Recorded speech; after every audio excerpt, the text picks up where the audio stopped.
नमस्कार दोस्तों, आज हम एक्सरसाइज 3.1 के क्वेश्चन को सॉल्व करेंगे। जबकि इसके पहले वाले वीडियो में एक्सरसाइज 3.1 से रिलेटेड सभी टॉपिक को हम लोगों ने अच्छे से पढ़ लिया है। अगर आपने अभी तक उस वीडियो को नहीं देखा है तो डिस्क्रिप्शन में लिंक है, वहां से आप जरूर देख लीजिएगा। तो आइए प्रश्नावली 3.1 के पहले ही क्वेश्चन को हम लोग सॉल्व करते हैं। यह कह रहा है रैखिक समीकरणों के युग्म बनाइए और उनके ग्राफी विधि से हल ज्ञात कीजिए। तो क्वेश्चन नंबर फर्स्ट में दो क्वेश्चन दिया है, पहला और दूसरा। तो चलिए हम लोग जो है पहले ही क्वेश्चन को जो है पहले सॉल्व करते हैं। ठीक है, तो क्या कह रहा है पहला क्वेश्चन।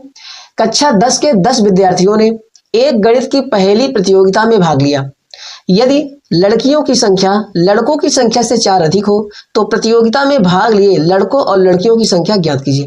देखिए, दो चर वाले रैखिक समीकरण में पहले आप ये पता करिए कि हमसे पूछा क्या जा रहा है। देखिए, लड़कों और लड़कियों की संख्या ज्ञात करने के लिए कह रहा है। तो अगर दो चर वाला हम लोग समीकरण पढ़ रहे हैं तो इसमें से एक को x मान लेंगे और दूसरे को y मान लेंगे, और हमें जो है इसमें दो समीकरण बनाना पड़ता है। ठीक है, तो जब दो समीकरण हमें बनाना पड़ता है तो इसके लिए जो है दो शर्तें चाहिए। क्या चाहिए भैया? दो शर्तें चाहिए। तो दो शर्तें इसमें हमें पता करना होगा। तो इसमें अगर पहले शर्त की बात करें तो टोटल कितने विद्यार्थी हैं? 10 विद्यार्थी हैं। ठीक है, और दूसरे शर्त की बात करें तो लड़कियों की संख्या लड़कों की संख्या से 4 अधिक है। तो आइए पहले वाले क्वेश्चन को जो है अगले पेज पर जो है हम लोग सॉल्व करते हैं। ठीक है, देखिए यहां पर सबसे पहले अगर हम माना लड़कों की संख्या, यहां देखिए अच्छे से, यहां अगर हम लिखेंगे माना लड़कों की संख्या x है और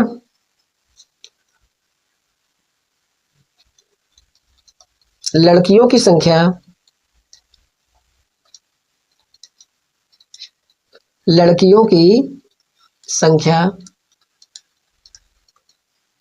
y है।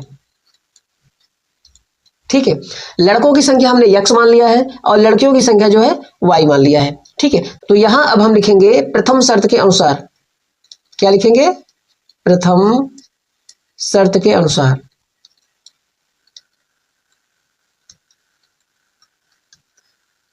देखिए टोटल 10 विद्यार्थी हैं, तो टोटल 10 विद्यार्थी का मतलब ये हुआ कि लड़कों और लड़कियों को मिलाकर जो है टोटल 10 विद्यार्थी हैं। तो प्रथम शर्त के अनुसार में हम लिखेंगे x प्लस वाई बराबर 10। ये हुआ पहला समीकरण। ठीक है, अब हम लिखेंगे द्वितीय शर्त के अनुसार। द्वितीय शर्त के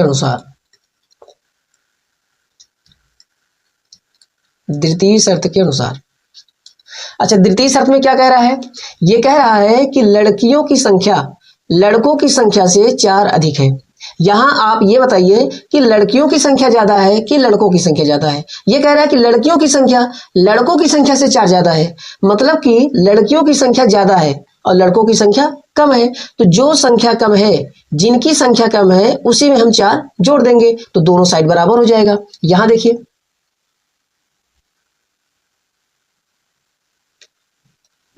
यहां हम लिखेंगे, देखिए लड़कियों की संख्या हमने क्या माना है? y माना है, और लड़कों की संख्या क्या माना है? x माना है। तो लड़कों की संख्या कम है तो यहां लिखेंगे x और लड़कों की संख्या में हम जोड़ेंगे 4 और बराबर लिखेंगे y। अब ये दोनों तरफ बराबर हो गया। क्योंकि लड़कों की संख्या कम थी और उसमें अगर हम 4 जोड़ दिए तो लड़कियों की संख्या के बराबर हो गया। तो y को अगर हम इधर करेंगे तो x माइनस वाई हो जाएगा। 4 जब उधर जाएगा तो -4 हो जाएगा। ये रहा सेकेंड समीकरण। ठीक है, अब हम इन दोनों समीकरणों को जो है सॉल्व करेंगे। किस मेथड से करेंगे? ग्राफी विधि से करेंगे। ठीक है, तो ग्राफी विधि में सॉल्व करने के लिए हम लोग क्या करते हैं कि दोनों समीकरणों के कम से कम जो है दो हल निकालेंगे। ठीक है, तो चलिए हम समीकरण नंबर फर्स्ट के पहले 2 हल निकालते हैं, फिर समीकरण सेकंड के भी 2 हल निकाल लेते हैं। ठीक है, आइए यहां हम लिखेंगे समीकरण फर्स्ट के लिए,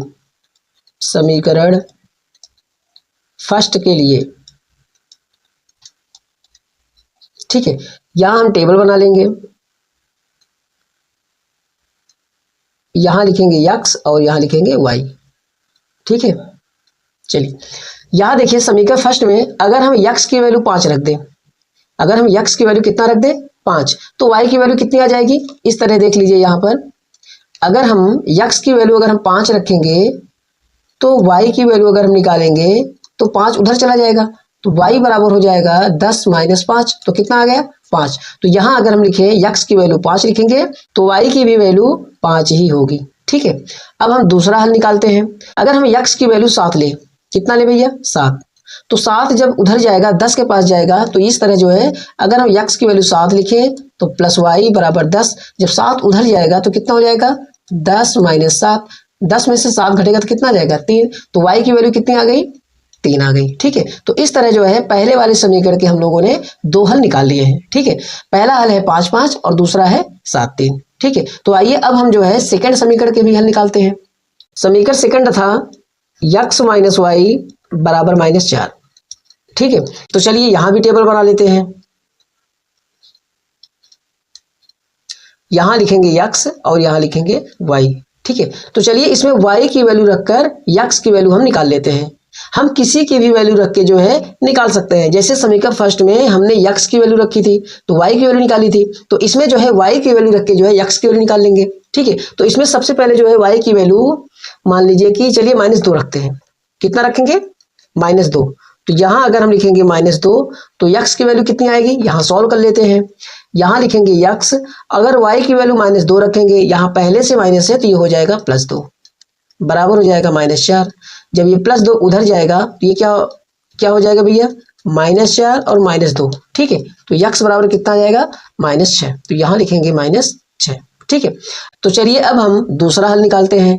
इस बार जो है y की वैल्यू चलिए 2 रख देते हैं। ठीक है, अगर हम y की वैल्यू 2 रख के इसको सॉल्व करेंगे तो यहाँ अगर हम लिखें x और -2 बराबर -4, जब ये -2 उधर जाएगा तो ये हो जाएगा +2, -4 में जब +2 घटाएंगे तो आ जाएगा -2, तो यहाँ लिखेंगे -2। ठीक है, तो इस तरह जो है हम लोगों ने समीकरण फर्स्ट और समीकरण सेकंड के दो हल जो है निकाल चुके हैं।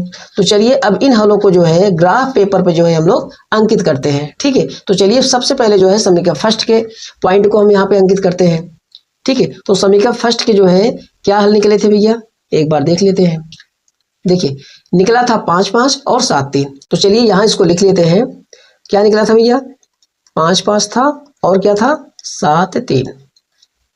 ठीक है, अगर हम समीकरण सेकंड की बात करें तो इसको हम लिख सकते हैं -6 -2 और -2 2। ठीक है, तो चलिए सबसे पहले जो है इस ग्राफ पेपर को देखिए, ये है x, यहां पे लिख सकते हैं हम लोग o x डैश, और ऊपर लिखेंगे y और नीचे लिखेंगे y डैश। ठीक है, यहां देखिए पहले इसको हम लोग x अक्ष बोलते हैं और इसको बोलते हैं y अक्ष बोलते हैं। तो अगर हम पहले समीकरण की बात करें तो बिंदु 5 5 ये कहां पर होगा, देख रहे हैं कि ये दोनों प्लस है तो यह प्रथम चतुर्थांश में होगा।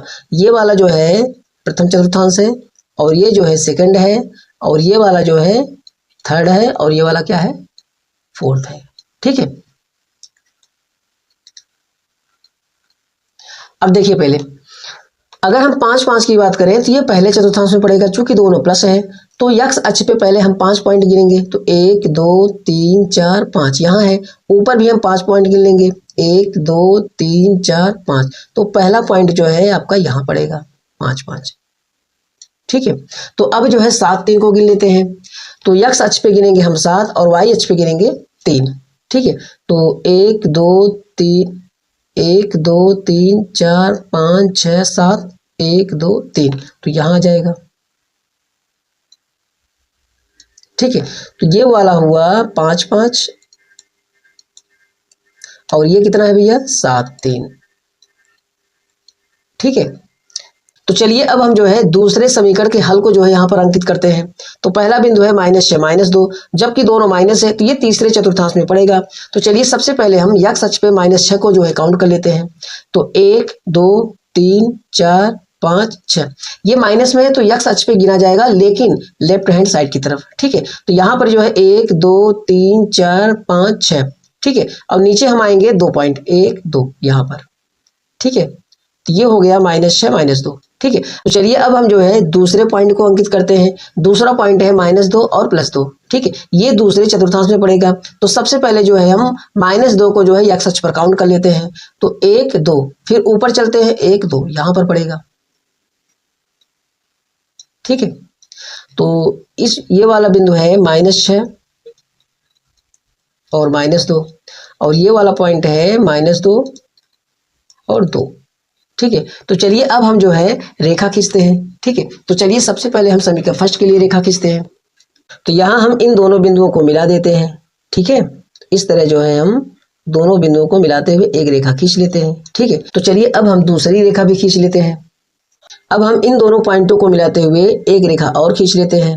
ठीक है, ठीक, देखिए, तो यहाँ हम इन दोनों रेखाओं को खींच चुके हैं और यहाँ हम देख रहे हैं कि ये दोनों रेखाएं किसी एक बिंदु पर जो है प्रतिच्छेदित कर रही हैं या काट रही हैं। ठीक है, तो यही जो है इन दोनों समीकरणों का क्या होगा, हल होगा। अगर हम इनके हल की बात करें तो यहाँ पर जो है हम पता कर सकते हैं कि इनका हल क्या है। देखिए, इस पॉइंट के सामने अगर हम x अक्ष पर आए तो यहाँ पर मिल रहा है। तो यहाँ से अगर हम काउंट कर लें तो 1 2 3। ठीक है, तो x का मान कितना आ जाएगा, 3 आ जाएगा। अगर हम ऊपर की तरफ काउंट करेंगे 1 2 3 4 5 6 7, तो y की वैल्यू कितनी आ गई, 7 आ गई। तो यहाँ हम लिख सकते हैं 3 7। ठीक है, तो इन दोनों रेखाओं का जो है हल कितना निकला भैया, 3 7 निकला। और यहाँ हम जो है इनके हल की अगर बात करें तो x बराबर निकला है 3 और y बराबर निकला है 7। तो x को हम क्या माने थे भैया, यहाँ देख लीजिए, x को जो है हम लड़कों की संख्या को x माने थे और लड़कियों की संख्या को क्या माने थे, y माने थे। तो लड़कों की संख्या कितनी आ गई, 3 आ गई, और लड़कियों की संख्या कितनी आ गई, 4 आ गई। और यहाँ हम देख रहे हैं कि लड़कियों की संख्या लड़कों की संख्या से 4 ज्यादा भी है, तो 4 3 7। ठीक है, तो यहाँ हम लिख सकते हैं, अतः यहाँ हम लिख सकते हैं, अतः लड़कों की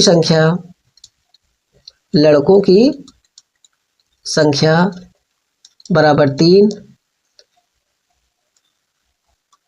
और लड़कियों की संख्या बराबर 7। ठीक है, तो इस तरह जो है हम इस वाले सवाल का ग्राफी विधि से जो है हल निकाल चुके हैं। ठीक है, तो यहाँ जो दूसरा क्वेश्चन है, दूसरे क्वेश्चन को जो है आप लोग ट्राई कीजिएगा, बिल्कुल इसी तरह जो है हल होगा। इसमें जो है सबसे पहले आप 2 समीकरण बनाइएगा, फिर उसके बाद उनके 2 हल निकाल कर जो है ग्राफ पेपर पर अंकित करके रेखा खींच कर जो है उनके हल को निकाल लीजिएगा। तो इस तरह जो है ग्राफ पेपर पर दोनों रेखाओं को खींचकर आप हल निकाल सकते हैं। ठीक है, तो अगर वीडियो अच्छा लगा हो तो लाइक शेयर और सब्सक्राइब करना मत भूलिएगा। तो चलिए मिलते हैं अब नेक्स्ट वीडियो में।